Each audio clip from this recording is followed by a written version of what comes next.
gaya mun wanda ya ci.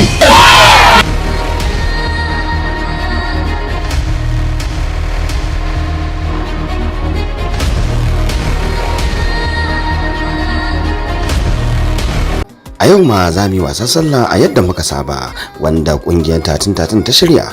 Za ku kasance tare da Ali Isa Jita, Yakubu Muhammad, Kawu ɗan sarki,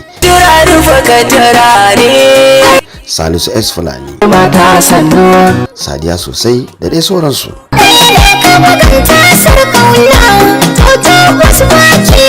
Za mu fara wasan ne daga karfe 2 zuwa karfe 7 a gadin da ke cikin gidan zu.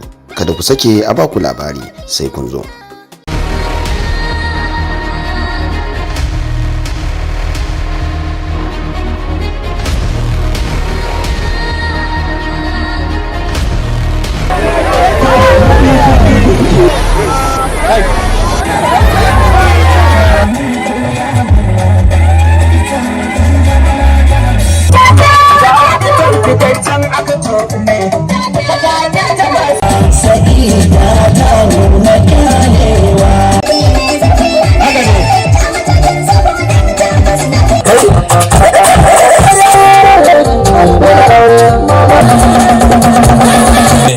A kafin ka ce a sasa ma, ai je yayi mun laifi.